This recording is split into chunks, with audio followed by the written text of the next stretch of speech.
At my window, I see a triangular craft with its lights going slowly by my bedroom. A portal opened in the hotel room, and alien grays came through it. They were checking on an interdimensional device that they had implanted in my womb to harvest my eggs. So I started to investigate, what is this? And where do they come from? And who are they? And what do they do? And that's when I discovered the whole Genesis 3, the seed war, of Genesis 6, the fallen watcher angels coming down and mating with human women that we can work with to fertilize. Because you don't have any.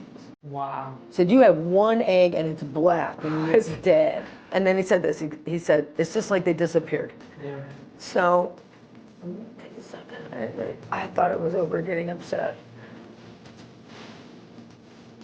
Hello, Katie Souza. Hi, Eliza, how are you? Good. How are you feeling? Good. I am glad to be here with you today at Charisma Magazine. Yeah, awesome. And I got introduced to you by hearing your story. And I thought absolutely everyone is going to love your testimony, right? All that God has done in your life, the spiritual warfare, with all the things happening today in our world, with the UFO files coming out.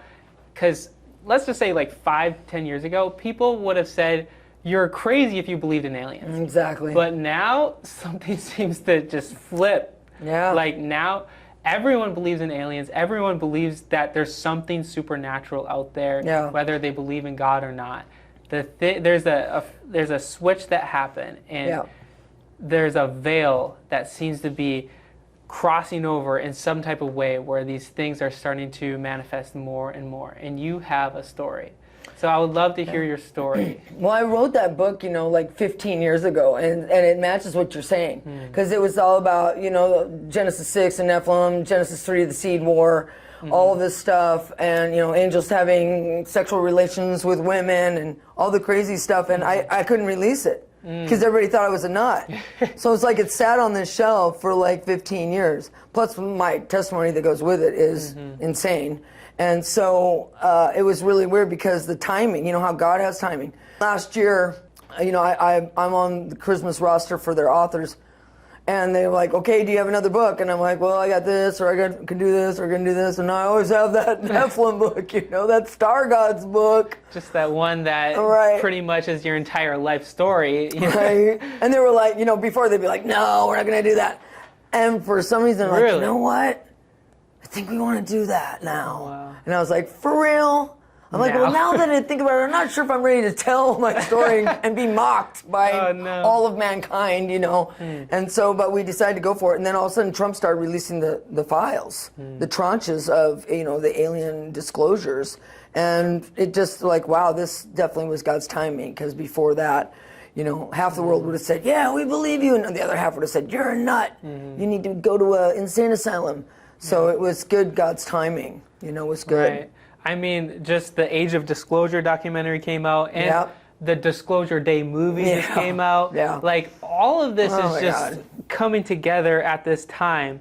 And I was telling, he's an uncle, he's a pastor, and I'm like, there's going to be a day where pastors and Christians need to be able to answer what is going on with these aliens, UFOs, because some people are going to say that aliens are the ones who created us. Some people are going to say aliens are the one who genetically modified us and created us from monkeys and whatnot, all of this crazy stuff. And possibly people are going to say that these aliens are the ones who know the truth, and they're maybe the ones to...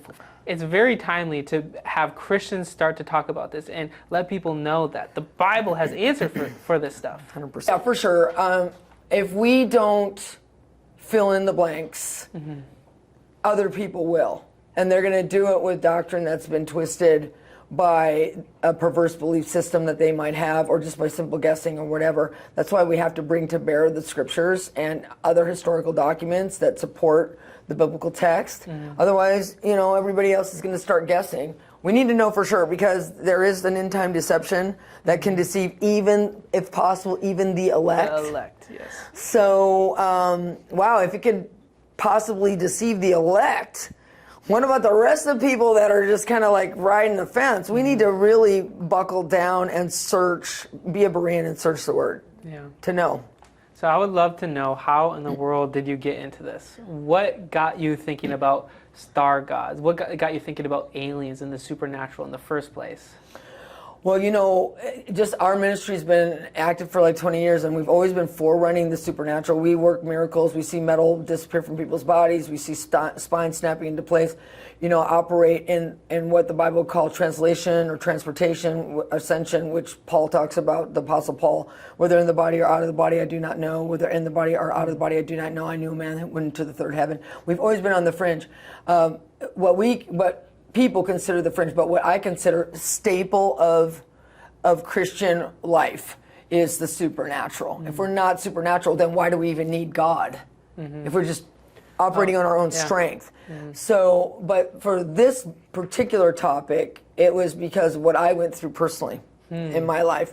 When I was anywhere from 8 to 10, I'm not quite sure, years old, it was Christmas Eve. And at that time, you know, everybody believed in Santa. You were told to believe in Santa. And so I was in my second-story bedroom looking for Santa to come because it was Christmas Eve. Wow. You know, I'm at the window. You know, I wanted to see my toys, and I'm so excited to go downstairs and rip open my packages from Santa and all this stuff. And it was a very cold night. There was snow everywhere, but it wasn't snowing. And it was very quiet. There was no wind. There was no anything. And at my window, I see a triangular craft with its lights going slowly by my bedroom. And it's funny because I just now lately researched triangular craft, and they're known for being very silent. They're known for being able to fly at low altitude, as I was on the second floor, and at slow speeds.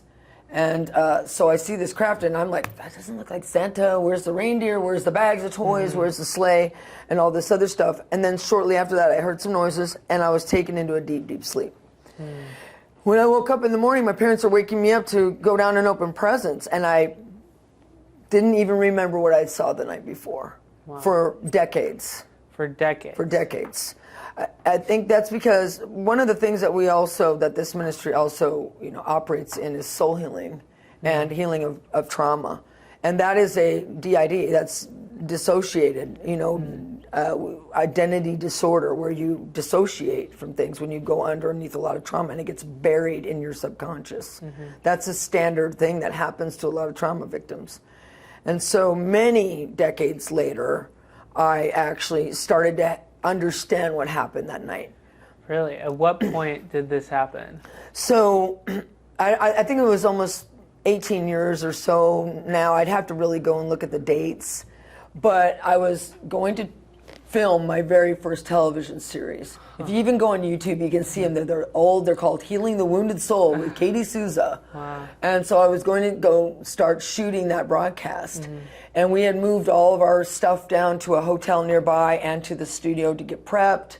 And so I'm in the hotel. I'm going to go to bed early so I can get a good rest for the next days. And I did not have a good night. A portal opened in the hotel room, and alien grace came through it. And we started having this wrestling match in the spirit. They were, meaning I could see interdimensionally. They weren't like in the flesh having their paws on me. I could see them interdimensionally, and I could feel them touching my body.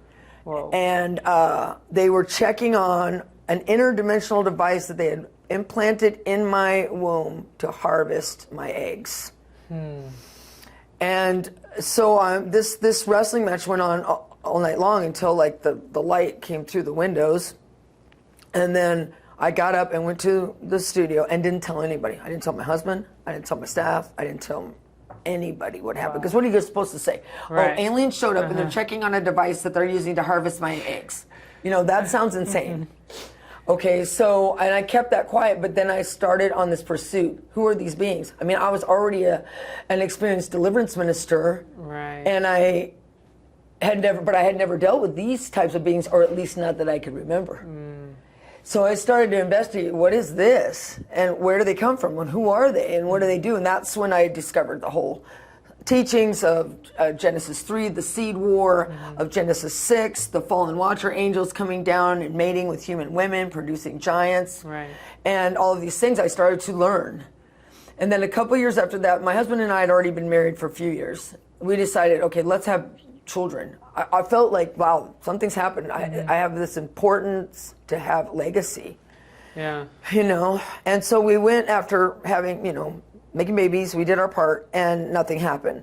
So a good friend of mine said, I'm really close friends with one of the top fertility doctors in the nation, who happens to be in Phoenix. That's where we lived at the time. And so we went to see them, and you have to take all these tests before they can start fertility treatments and all that. So we went and we took the test, and then he called us in to meet with us. And when we walked in, you could tell something was wrong. He looked at us with not a like, okay, let's get it, you know, let's be excited, let's get going. And he said, look, we took your tests, and normally somebody your age has, you know, like 2 to 5 or 3 or 4 eggs that we can work with to fertilize. He goes, you don't have any eggs. Wow. He said, you have 1 egg and it's black, meaning it's dead. What does and he that goes, mean? yeah, right, exactly. and he goes, and the rest of your eggs, they're gone. It's just, and then he said this, he said, it's just like they disappeared. So I'm sitting there, and I still hadn't told my husband. Wow.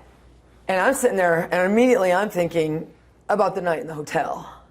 And my husband is sitting there like, oh my gosh, this is so crazy. And he starts asking this doctor, what do we do? And they start talking back and forth. Well, you know, your options are you can get, you know, a surrogate and blah, blah, blah. He's talking about all this other stuff. But I'm thinking about, I'm not even paying attention. Yeah. I'm thinking about what happened.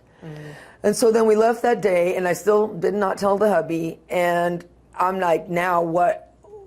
Now what? I can't even have children now. Is that because someone has stolen my eggs? And, you know, what are they doing with them? Imagine telling your husband that. Right. I finally did tell my husband about 2 years ago. Wow. Yeah. And so, and it took very big courage for us to come out and tell this story. What was his reaction? He totally said, I believe you. And he goes, and explains a lot. And I'm sorry this happened to you. And you still weren't able to have any children? Wow. That must be really difficult. Man. Dang. Yeah, that part is really difficult. I'm on a mission now because I got robbed. Yeah.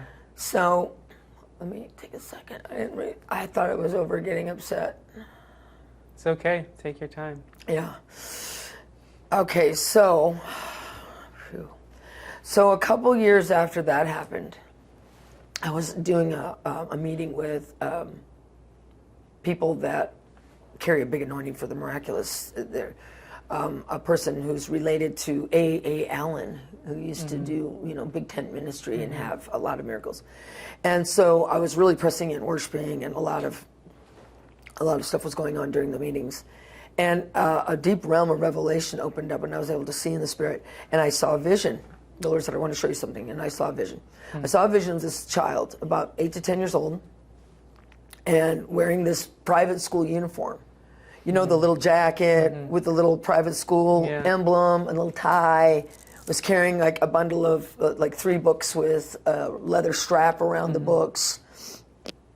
And everything about this child looked human, except for when you got to the head. Wow. And the head was an almond shape, like classic alien. Eyes were classic almond shape. And I said, what is this, God? And he said, that is the hybrid they manage to create with your eggs. And I said, what's its name? He said, its name is Starburst. And I said, of course, what would Star God name its child? It's Starburst, something like that. And the look in this child's eyes I can't explain it. It was so soulless, but at the same time so like deadly, so vicious. It was like, it looked at me like it would just as soon slit my throat as do math problems. Wow. And it was going to this private school. It's being trained, you know, and educated to do something. And I was told by God years later why they picked me and why that look. Years later, I was in deep fasting and prayer, and the Lord showed me. He said, do you remember what your mom did a couple years before that Christmas Eve when you were a child? And I was like, no. And he brought up that my mom, you know, back in those times, it was the 70s, early 70s. And back in those times, it had become very popular to do your natal charts to do astrology. Yeah. My mom, who became an amazing believer at the end of her life, was looking for something to bring meaning. So she had all of our charts read by this expert. And this person came over to our house and made sure that I was last for some reason. And she unrolled everybody's charts and explained it to them. And when she unrolled mine, it was almost like she had found like the Holy Grail or something. She was so excited to talk about my chart. How Katie's, you know?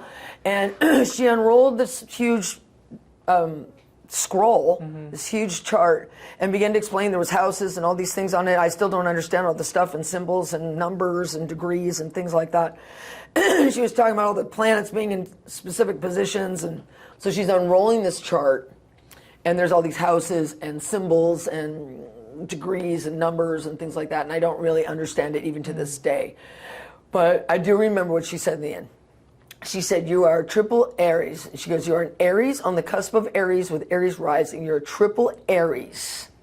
Very rare. And when she said it, you could see this demonic electricity in her face and in her eyes.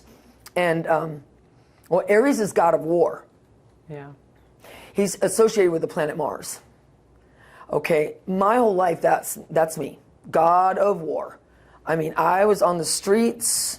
I did collections against people that owed money to drug dealers.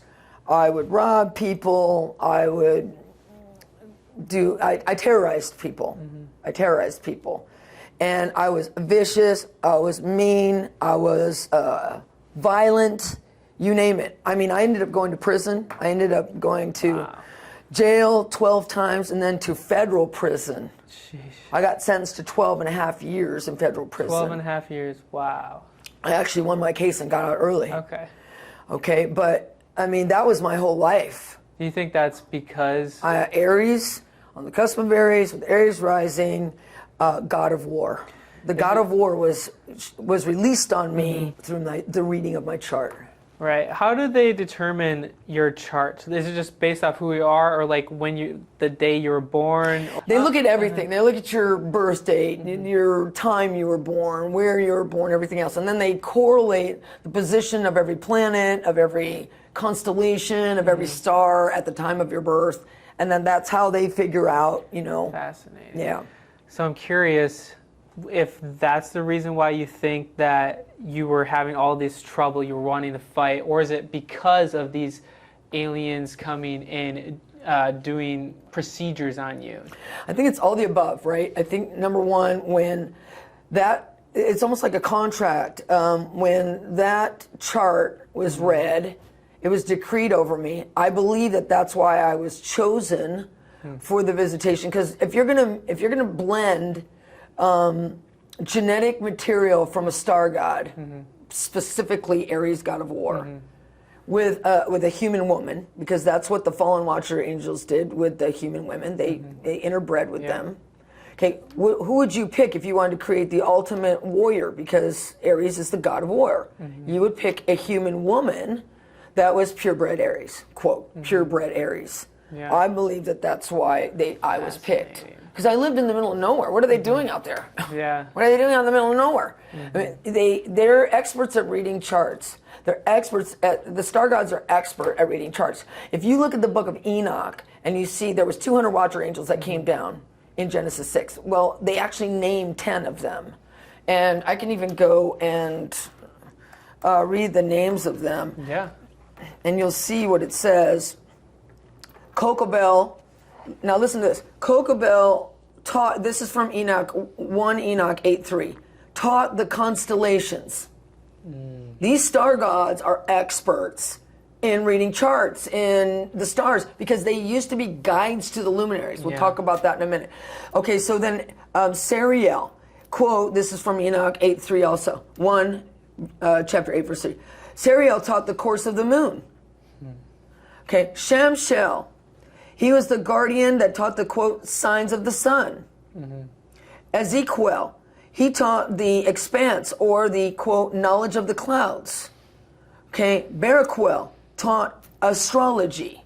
Yeah. So these fallen watcher angels are star gods. Yeah. I find it fascinating that there seems to be, first, the occult. That's where a lot of people have these encounters, is when they're dealing with the occult.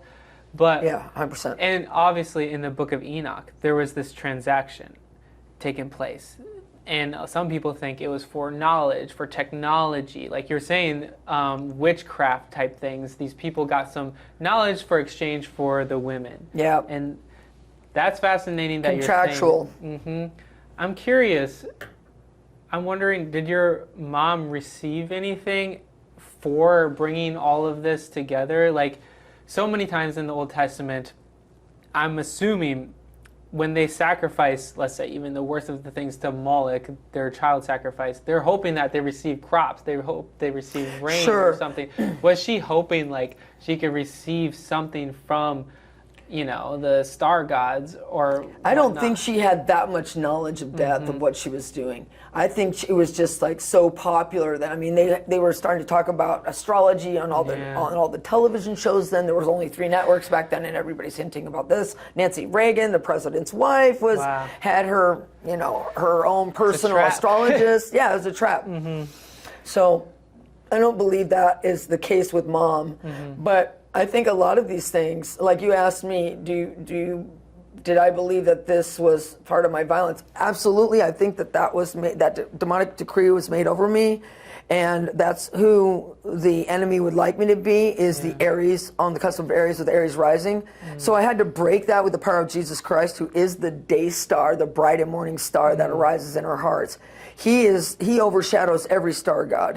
And so I had to break that. But I also think that, after that I was molested by a relative. There were other things that all piled up together that brought me to that place where I lived a violent life for, like decades of my life. Sheesh, yeah. I even seen how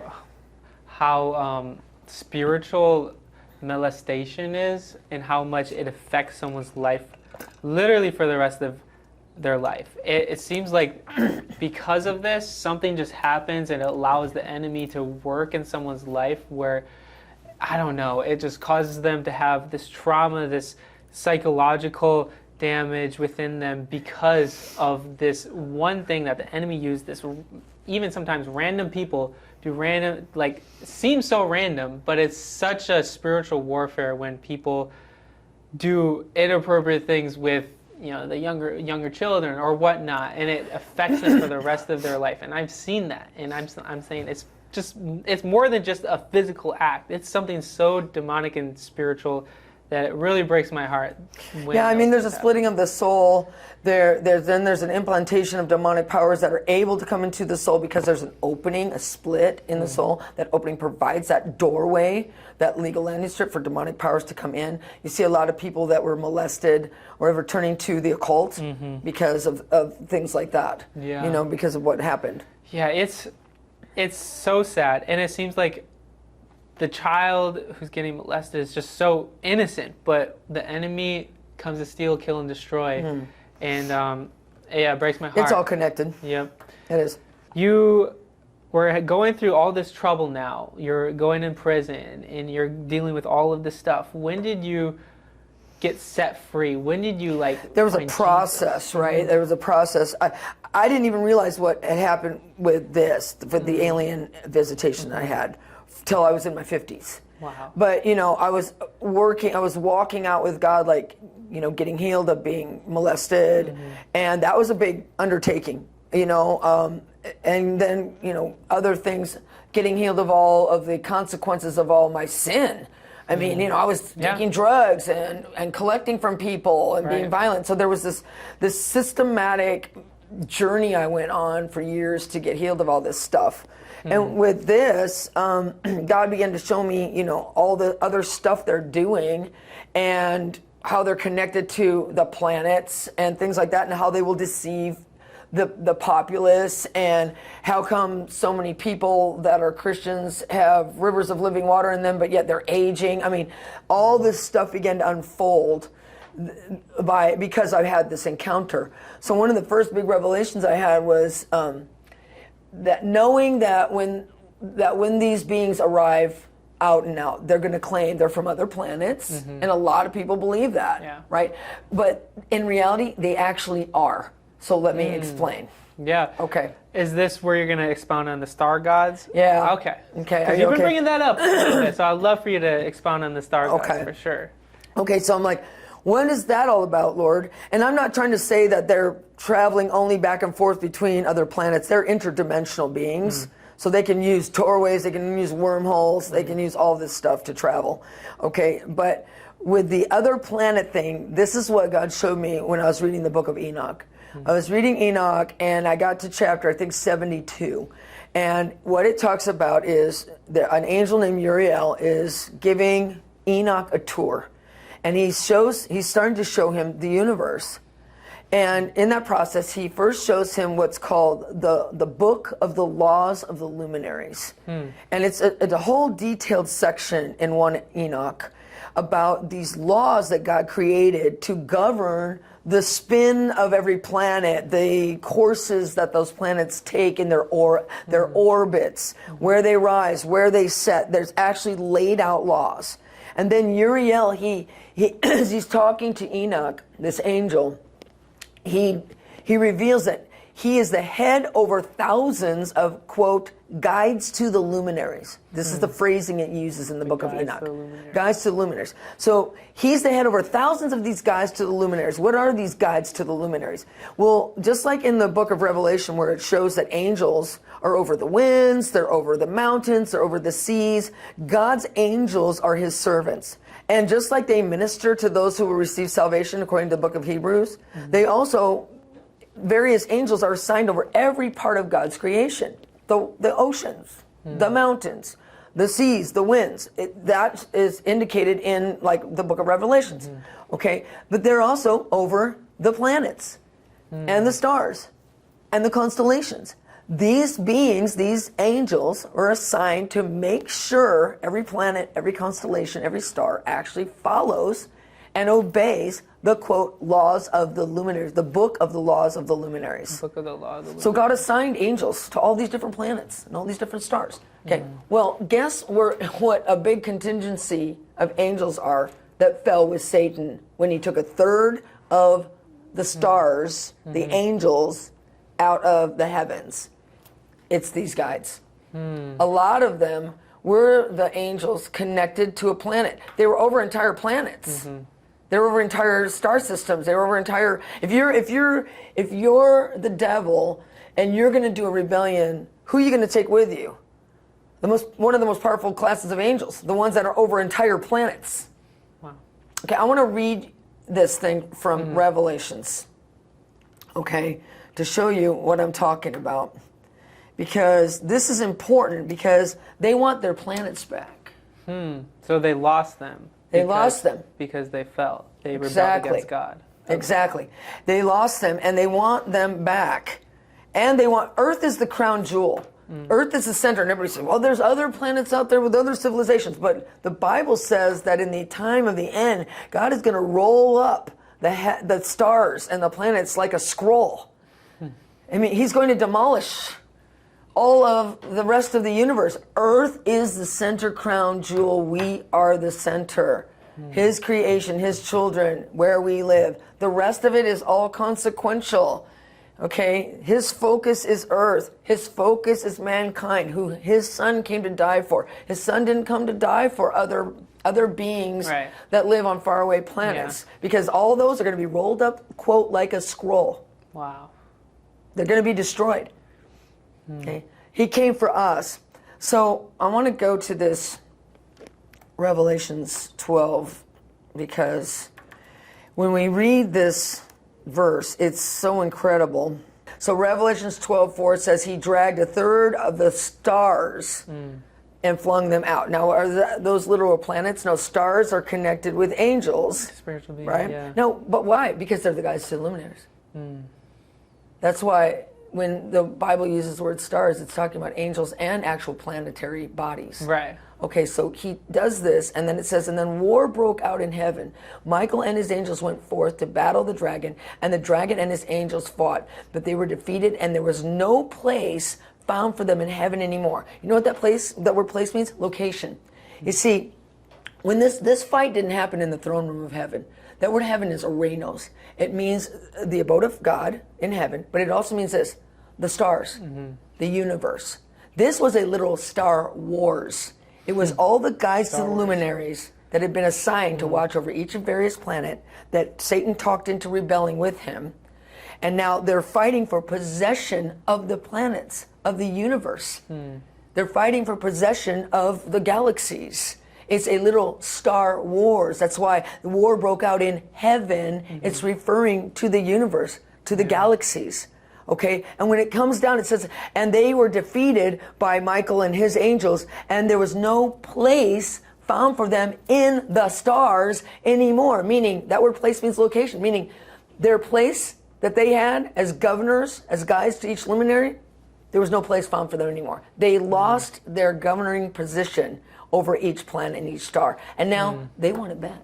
There's this really fascinating story that a lot of people miss out, where Jesus is crossing the Sea of Galilee, and he's going to the place, I forget the name, but this is where he meets the legion of demons. Okay. And while he's crossing, it never hit me until I just recently saw this, where the storm had so much of a role, and it goes hand in hand with the legion of demons that Jesus was about to meet. It was like the storm was trying to stop Jesus from getting to the legion of demons, because the legion of demons in one of the books of the Bible, they said, please do not send me into the abyss. Instead, they're just send me anywhere except to the abyss, because they know that that's where they're headed in the future.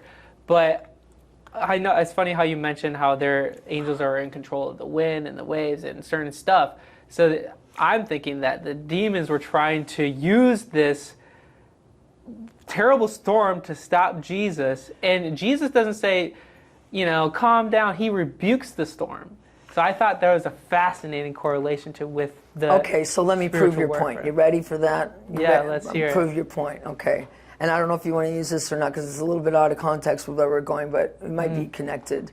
Okay, so Jesus in the Amplified Classic gets up and he says he rebukes the storm. He says, hush, be still, be muzzled, be gagged. Why is he telling the storm to shut up? Okay, and why is he rebuking it? That word rebuke there is used when he rebukes demons. Yep. Okay, now if you go to Mark 1, because that's in Mark 5, he's speaking to a demon in the synagogue that's in a man. And what does it say? He rebuked the demon. Yeah. And it spoke. It said, Jesus, Son of God, we know who you are. You are the Son of God. Okay. And it says he rose up, he rebuked the demon, and he said, hush, be gagged, be muzzled. Wow. So the same thing he said to the sea, he's saying to a demon. Right. So what does that mean? The sea is being controlled by a demon spirit. Now, who is that spirit? It's the spirit of Legion, because he's on his way to the region of the Gadarenes. Now, check this out. Why do we think that it's Legion? For number one, Legion knew he was coming, so he has to stop him, right? Yeah. How do we know he knows he's coming? Because it says, as Mark 5, as soon as Jesus got out of the boat. He runs out to meet him. Right. So he knows he's coming. He saw him. Yeah, he saw him coming, right? Crazy. And Legion is the most talkative demon in the entire Bible. Oh, Jesus, don't send us to other region. Oh, Jesus, my name is Legion. Oh, Jesus, what do we have in common? Oh, Jesus, send us into the pigs. Talk. This is a big talker. Yeah. This demon knows how to talk. So that means that this demon knows the power of the word, of spoken word, to control things. When you decree a thing, it is established. That works for demons and it works for believers alike. And it works for the holy and it works for the unholy alike. Okay, so that demon was speaking that storm into existence to stop Jesus from getting there, because he knew Jesus was coming. He could see him, and he was stopping him because he didn't want to go out of that region. Please don't send us out of the region. That's so good. And the really fascinating take is when it brings you all the way back to Deuteronomy 32, when God divided up the nations. Yeah. And it's literally like Jesus reclaiming territory, and that Legion's been there for probably so long and had dominion over that area, and Jesus was taking it back, and it was just showing this is what's going on in the spiritual warfare. I don't know, that was really mind-blowing. Yeah. Are they now, since they don't have their governing authority in places in the heavens, Where are they now? Okay, so they're everywhere. Okay, they're in the second heaven, we know that for sure, right? They can manifest here on earth, we know that for sure. We know that there's marine spirits, so we know that they're in the oceans. We know that like Isaiah 14 talks about the kings underneath the earth, we know that they're in the earth. Okay, but they are regaining and reclaiming their planets. How could that possibly be? People say, God would never allow that to happen. That's not true. We've allowed it to happen because of all of the centuries of worship of star gods like Zeus and Jupiter and Ares, god of war, and Venus, and all of these things. Mankind has empowered these demons to go back and reclaim their planets, because we're the ones that are supposed to take dominion over all the works of God's hands. That's Psalm 8. But because so much sin has happened, it's empowered them to take these places back. Now, will God have his way in the end? 100%. Yeah. 100%. He's going to roll up the heavens like a scroll. All these planets are going to be taken out. Okay, but they are actually residing in all these different areas, including they're building colonies and residing either in the spirit realm around their planets that they once were guides to, just like they do in the second heaven around here, or actually on the planet's surface. Now, I'm not trying to say that they're traveling back and forth between planets, but I do believe that they're building colonizations either around in the atmosphere, in the second heaven, in the spiritual realm of all the planets that they used to be guides to. But they're also building them here on Earth because they want it all. They want it all. The war it broke out in heaven. That word heaven means the universe. They want all the planets back, but they also want the crown jewel of Earth back too. And a lot of times they're raising children here, hybrid children like they created out of my eggs. But I think that they're also raising them on their planets too.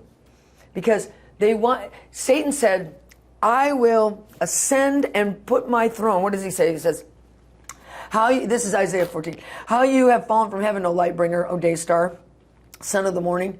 How have you been brought to the ground, you blasphemous king, satanic king? You said in your heart, I will ascend to heaven. I will exalt my throne above the stars of God. I will sit on the mount of the assembly. I will make myself like the Most High. So this is Satan saying this. And he's saying, I'm going to have my throne is going to be exalted above the stars, meaning the planets and the stars, but also the angels and planets that were assigned to stars. I'm king over all of them. And I will not only have earth, but I will have the whole universe. I will exalt my throne above all the stars. And I will make my throne like the Most High God. How do you make your throne like the Most High God? You control planets with children on them. Is that his goal, to create hybrids, to create his own offspring? It's Genesis 3, the seed war. The seed of the woman will crush the head of the seed of the serpent. That word seed there means prodigy. It means sperm. It means children. It means all that in the Hebrew. It's a seed war. Whoever has the most children wins the war. And that's why Christ came to crush the head of the seed of the serpent, not just the serpent himself, but his children, his offspring. So it is a seed war, 100%. And that's why they're stealing our sperm and our eggs and our genetic material and our DNA and all that to create these hybrids, because we want more children. And people will say, they're not doing that. They did it in Genesis 6. What do you think the giants were? They were hybrids. Half human, half star god. Yeah. That's what these hybrids are today. A lot of the aliens we see, they're either celestial beings, okay, or they're their children. They're their children. They're the half human, half alien beings. They're human flesh bodies indwelt by demonic spirits. What do you think the hybrids' roles are? Because you said Satan's job is to create hybrids, but what are these hybrids, what are their roles here on Earth or other places? So much of the above. I mean, just like we have they have so many different missions, I couldn't even describe them all. Just like we as believers have different missions. God might call somebody to do a homeless ministry, might call another person to build cities, might call another person to be a miracle working ministry or whatever. We have all these assignments in the kingdom. Some people have marketplace assignments, some people have assignments to take the 7 mountains. Just like we have assignments for the kingdom of heaven, they have their assignments too. Wow. Yeah. Fascinating. And see, the thing is, they have to have hybrid. They have to have a dirt human body. Because Psalm 8 in the Amplified Classic says, who are you, O earth-born man? that you've been given dominion over all the works of his hands. What does that mean? He's saying, God's saying, look, I have a rule. The only being that can have dominion over all the works of my hands is a spirit being that lives in a earth-born dirt body. Because we're made out of dirt. We're made out of the earth. We're earthborn. Yeah. So if you want to take dominion over all the works of my hands, you've got to be earthborn. Did you know that the word giant means earthborn? Yeah, like the Nephilim part. Yes. They knew they had to create children in earthen bodies in order for those hybrid children to have dominion over all the works of his hands. It doesn't work if you're just a spirit being. You have to have an earthen body. You have to be a spirit being living in an earthen body. That's what we are. And we're the ones that have dominion. They know there's a legality that is required, which is why they've been creating flesh and bone bodies out of our genetic material. Do you see that? Yeah. Fascinating. So what do we do as believers about this? There's so much. Number one, it's all about Jesus. Jesus is the seed of the woman that crushes the head of the seed of the serpent. And it's all about his work on the cross. Because where did that crushing take place? It took place on the cross. Yeah. So it's all about an indwelling, a people that have the indwelling of Christ in them. And then those people knowing the power of the cross, knowing what was accomplished at that place, knowing what was accomplished at the resurrection, and then executing and operating in that authority that we've been given. So that's number one. And then there's all these other things. I mean, for me, God showed me, and that's why I put up all these things in the book. He showed me the simplicity of what enables them to have authority over us, and all these different things. I'm like, okay, so what is it? Because Jesus said in John 14:30, the prince of this world is coming, but he has nothing in me that's in common with him, so he has no power for me. So the enemy only has power over us if we have something in us that's in common with the enemy. So what are those? What could we possibly have in common with star gods? Well, the astrology thing is one. We got to definitely renounce all that astrology. Occultic activities is another one. We saw the list that I read, and what I didn't read in the list is the other of those angels, of the 10 watchers that are named, actually named. They taught witchcraft, they taught the cutting of roots, they taught enchantments, they taught idolatry. I mean, those are big. If we have idolatry in our lives, if we have witchcraft in our lives, even if we didn't do it, if our ancestors did it, we got to get rid of that. And then there's also the simplicity of our attitude problems. Years ago, I had fought with a character bent of bitterness my entire life. Okay, I was bitter, I was angry, I was mean, I was vicious, all that. And even as a believer, once I received the Lord, I still fought with this bend in my character towards bitterness. I would have to deal with something and I would just be like, oh yeah, well yeah, see how that happened? Oh yeah, not surprised that went down. Of course, something bad happened. Everything I looked at, everything through a lens of bitterness. Yeah. Okay, and I'm like, I'm a believer now, God, what is this? And he goes, it's a giant character bend. And I'm like, what? And he showed me this vision of like a coffee tree, when you put mugs on it and you sit on your couch. Okay, yeah. You know what I'm talking about? And at the end of each arm was the face of a giant. And I'm like, what does this mean?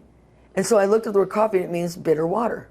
And he says to me, you're drinking the bitter water. You're drinking mugs full of it, and it's connected to the giants. I'm like, how so? I don't get it. So I actually went and talked to a friend of mine from New Zealand, and I said, what does bitterness have to do with giants? And he goes, well, bitterness is not just like a sin. It's more like a character bent. And I was like, okay, I don't know if that helped. I still don't get it. And so I go home and I'm like, okay, I'm going to look up the word bent in the Bible and see where it first shows up. You know where it first shows up? In the DRA version, it first shows up in Genesis 6. And then the angels came down, the sons of God came down and took wives, human women as their wives, and they bare great giants, and the thought of men's hearts were bent towards evil.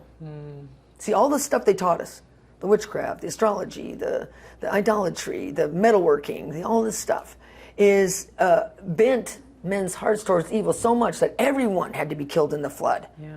that only Noah, who was found perfect in his generations. The word perfect means not only genomically perfect in his genome, but it also means to be moral and blameless in your soul. He didn't have character bents. Yeah. Okay? So when I saw that, I'm like, so you're saying that this character bent in me of bitterness is because my heart has been bent towards evil from this in my bloodline or something? Yes. Yeah. I'm like, okay, so if that's so, who in the Bible has giant in their bloodline and has a character bent? And he goes, King Saul. I said, okay, King Saul did have giant. He did have character bents. Remember what Samuel said to him when he wouldn't kill King Agag? He said, you're as rebellious as a witch and stubborn as an idolater. Wow. Rebellion and stubbornness. Character bents. Yeah. I'm like, but did they come from the giants? Prove that they came from the giants. He goes, read about Saul. I go to 1 Samuel 9 where Saul's first talked about.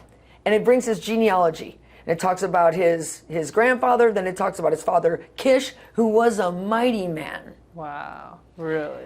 Kish was a mighty man. Oh, there were mighty men of old. Giants in the land. It's the same word. And then I look up the name Kish. Guess what it means? Bent. Wow.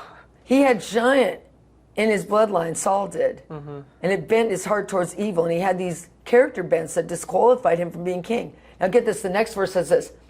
And Kish was a mighty man, and Saul was head and shoulders taller than anyone else in the tribe. He was. Now I'm not trying to say every tall person is a giant. Yeah. Every basketball player out there.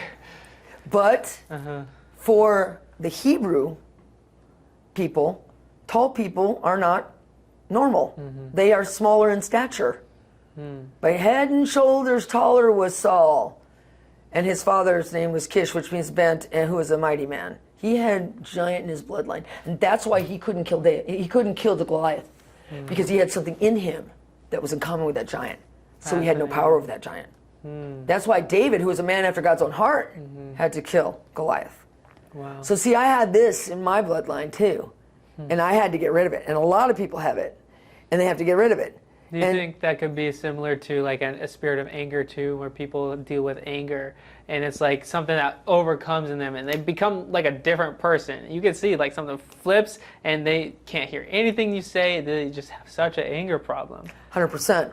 It can be anything. It can be anything that's chronic. Like, you know, we all can have times when we're jealous, or we all can have times when we're, you know, angry, or we can all have times when we get depressed or whatever. But if it's chronic, if everything you view is viewed through that anger or violence or bitterness or offense or depression, then it's become a character bent. And that's when we have to release the Holy Spirit to heal us. Because actually, Paul talks about that our soul, he said, it's in Ephesians 3:16 in the Amplified Classic. It says, I pray that you would be strengthened and reinforced with mighty dunamis power. Dunamis means excellent of soul. In your inner man, that's not your born again spirit, that's your soul man, by the Holy Spirit indwelling your innermost being and your personality. Your personality. Wow. That's where character bents live and are expressed, is in our personality. But the Holy Spirit, who comes upon us with power, which is dunamis, which means excellent of soul, can heal us of those character bents, including the ones that live in our and control our personality. And we start to get the fruits of the Spirit with the Holy Spirit inside of us. And that's the opposite of these things. Exactly. Love, joy, peace, patience, kindness, goodness, faithfulness, gentleness, and self-control, which is the opposite of bitterness and anger and jealousy and all of that. So, so now think about this. Think about the world is controlled by these character bents. Look online. People are chatting in. They don't even know the person they're talking about. Yeah, that person, they do this and that and blah, blah, blah. I mean, the world is full of bitterness. The world is full of anger. Chronic character bents are controlling the people of the earth. And you know what it's doing? It's acting like a frequency release to attract, guess who? Star gods. Remember, it says that there's an asteroid coming called Wormwood. You know what that asteroid, what Wormwood means? Bitter. Really? That asteroid that's coming in 2029 in April. And it's called Wormwood? It's called Apophis. But in the Bible, there's an asteroid coming that's called Wormwood. Right. And it means bitter. Apophis is supposed to miss the earth. I think we're being lied to. There's a possibility that it is not going to miss the Earth. And then you said 2020? April of 2029. Wow. Now, what happens if it hits the Earth? We're in big trouble. Yeah. But the thing is, are we drawing it? This is just my question to people to consider. Are we drawing, literally steering the course of that asteroid towards Earth? Because the frequencies being released by everyone's anger and vitriol and offense and bitterness, all these character bents, have they become like a magnet to iron? Have they become like blood in the water to sharks? I mean, that's my question, honestly, because I've seen demonic powers that literally can take control of regions of land because of the character bents and people of that region. What is your message to everyone watching this today? Like, you wrote this book. I know we said kind of like, what do we do about this? But like, there's a spiritual warfare happening all the time, and people don't really realize it. They think that because of the atheistic movement, everyone seems to, especially even Christians, seem to like head towards that way, saying like, maybe not everything's super spiritual. Maybe not everything is, I don't know, in the Bible is super supernatural. But how do we as Christians fight back against the enemy? And looking back as well at Ephesians 6, where it says we do not battle against flesh and blood, but against the principalities and the rulers in the unseen realm. So like, how do we fight against the enemy, I would say, for your final message, and share the love of Jesus?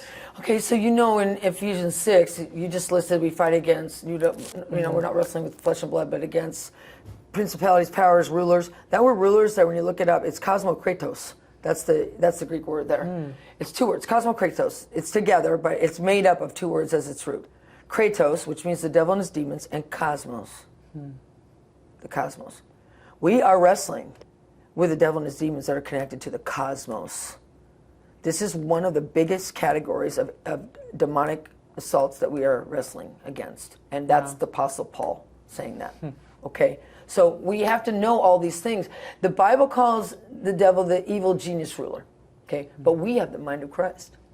Yeah. We have to learn. We have to go beyond the top level of revelation that's contained in Scripture. Scripture is deep. It has multiple layers of treasures. I think it's Ephesians 2:10 or 3:10 that says that God's wisdom is multifaceted, multi-sided, wide in its variety, infinite in its variety.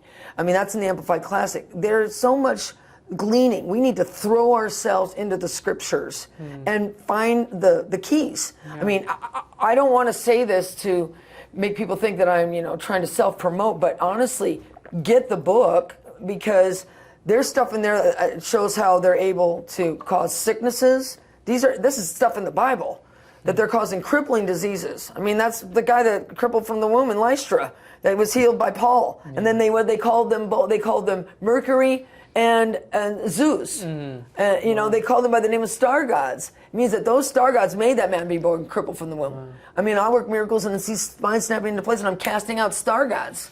Okay?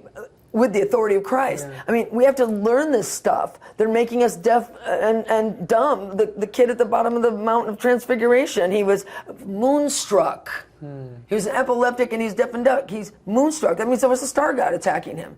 Okay, a demonic spirit that takes the form of an alien. So we have to learn. We have to read the Word. We have to get the Word in us and find these hidden treasures that gives us keys to have authority. I mean, and we can't be into the mixture. No more like trying to look for a supernatural thing by summoning aliens and all that, because people are doing that now. Yeah. And aliens are showing up when they summon them. Yeah. They are. It's crazy. I know. It's like, if you want supernatural power, then, start working miracles, start doing deliverance, start through the power of Jesus. Yeah. I mean, I see metal disappear. I've seen like 300. I showed you the video, okay? I've seen like 300 plus metal miracles, and that's star god stuff. I mean, look at what it says in Enoch, that they taught men how to work metal.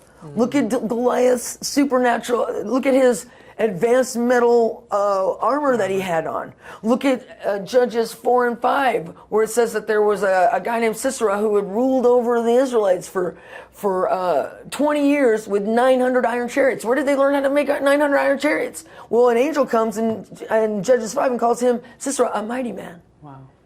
He was a giant. And so he has metal technology. That's why I can see metal disappearing, because I understand that. We have to start understanding these things. And then we can combat these things. And it's all because of what Jesus has done for us. Jesus is the bright and morning star. He's the true day star. He arises in our hearts to heal us in our hearts. He arises in our lives to give us dominion. He is the one that crushes. He's the seed of the woman that crushes the head of the seed of the serpent. We need to take his authority. But his authority manifests more for us when we have gone deep in the scriptures to find these things that are connected to these beings that will enable us to take them down. The more knowledge we have, because my people perish for lack of knowledge. The more knowledge we have about what they're doing and how we can stop it, our authority in Christ grows, because we are now digging into his word. He is the word. Yeah. You see what I'm saying? Yeah, that's good. I have one more question I wanted to ask. It's fascinating. What do you think is going to happen with these UFO files? Is it going to become known where everyone starts to literally believe in aliens, or are they going to show something in the UFO files? I'm curious, what are your take on all of that? I think it's amazing, and I think it's dangerous at the same time. I think it's amazing because now the truth is coming out. Nobody would have believed my story anymore. You know, before, not nobody, but a great handful of people wouldn't, and a great handful of people would. But now, like, even the NDAs, Trump announced that he's removing all of the NDAs for people that signed one that couldn't couldn't be a whistleblower on, you know, Raytheon and places like that, okay? Yeah. So he removed them. Now they can legitimately talk about it. I think all of this is fantastic, because we've been lied to for 80 plus years. So we need to know the truth. But it's also dangerous if we don't bring these truths. You know, people like Paul Bach and the people that are like nailing it as far as walking in the authority of Christ and everything else. This needs to be released, because the more the information about aliens comes out, the more people are going to get into strange doctrines, demonic doctrines. They're going to get into things that are not biblically centered, that are not Christ centered. And I know, even, and I won't say names, I would never do that, but I know when I watch some people online, even Christians, who have had a lot of exposure to alien activity and know a lot of information. They have amazing information, but they also don't realize they're carrying a demonic impartation. And when you listen to their stuff, it gets imparted to you. And I don't think they even know they have it. But because I'm a deliverance minister and I understand these things, I see those things in the spirit. So we have to align ourselves with truths. Yeah. And the scriptures hold not just a surface level of, somebody said to me the other day, he goes, oh, all you got is that Genesis 6 thing, right? To prove about aliens. And I'm like, no, actually, that's not all I have. I mean, there's so much more than just Genesis 6 and Genesis 3. And we need to know it all. Yeah. Because this is an urgent time for this message it's being released into the earth, and we have to navigate it from the depths of Scripture, not just the top layer. One thing I will say for sure, the Bible is a supernatural book. When I would react to a lot of supernatural things, and they're like, what's up with all the supernatural things? And I'm like, well, everything that we believe in as a Christian is supernatural. Jesus being born of a virgin, Jesus dying on the cross and rising again in 3 days, that's supernatural. God creating the heavens and the earth, that's supernatural. All of these things that Christians fundamentally believe in are supernatural, and there's so much more. So I really enjoyed having this conversation with you. Thanks. I'm glad you said that, because, you know, the plagues on Egypt, they got out of millions of people escaped because of the plagues. The sea split open. They went through it. I mean, you know, the Jordan stopped flowing when they stepped into the ark. Yeah. Yes, entire everything is supernatural. Yeah. Yeah, thanks for having me on. So good. So where can they find your book? Amazon. Amazon? Yep, they can go to Amazon.com. Awesome. And I should be able to put the book in my description below in the YouTube channel so they can check it out if they would like. Awesome. Thank you. Thank you for coming on my show. Awesome.